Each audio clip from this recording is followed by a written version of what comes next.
अरे चौमुख दिया बजराइब हो, घाटे पे दिया बनाइब हो।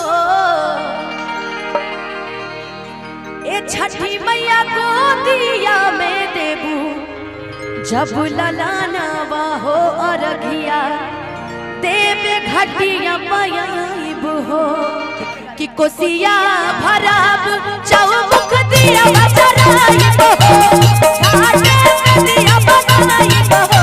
ए छठी मैया को दिया में देबू जब ललानवा हो अरघिया देवे घटिया पयाइब हो। ए छठी मैया को दिया में देबू जब ललानवा हो अरघिया देवे घटिया पयाइब हो।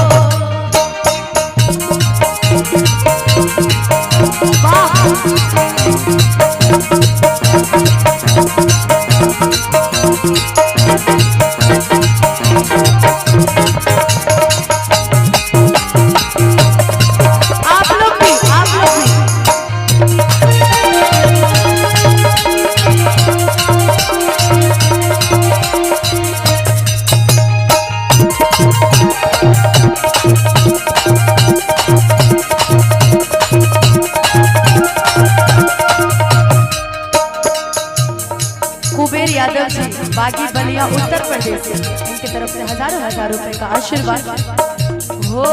फल फल हरिया से सुपवा सजाइब अपना बलम जी के माथे पे उठाई।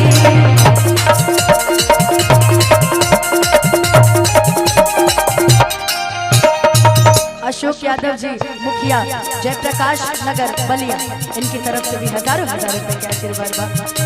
फल फल हरिया फल फल हरिया फल फल हरिया से सुपवा सजाई अपना बलम जी के माथे पर उठाई।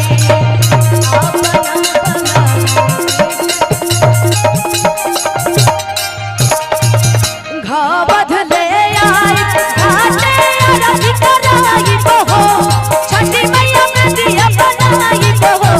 ए छठी मैया को दिया में देबू जब ललान, छठी मैया को दिया में देबू जब ललानवा हो अरघिया देवे। अच्छा ऐसा लोग बैठे लग रहा है सामने आमिर खान की पिक्चर चल रही है, आई सब बैठ के खाली देख रहे गमछा मुंह लुकुआ लुकुआ है। बोले छठी मैया की। अभी पुदीना का नाम ले लिया जाए तो सब खुश हो जाएंगे कि हाँ देखो देखो वहां से आवाज आ रही है। लेकिन वो सारे गाने आपके सामने रखे जाएंगे जैसा कि टूना भैया का आदेश है। लेकिन अभी 2-3 भजन ऐसे भजन गा लेते हैं, ठीक है। बोलिए सच्चे दरबार की, बोलिए छठी मैया की। एक बार और जरा दोनों हाथ ऊपर उठा के, एक बार और जरा दोनों हाथ ऊपर उठा के देखें किसके किसके हाथ आज साफ है। दोनों हाथ ऊपर उठा के सीधे सीधे दोनों हाथ। ए छठी मैया को दिया में देबू जब ललानवा हो अरघिया देवे घटिया पयाइब हो। ए छठी मैया को दिया में देबू जब ललानवा हो अरघिया देवे घटिया पयाइब हो।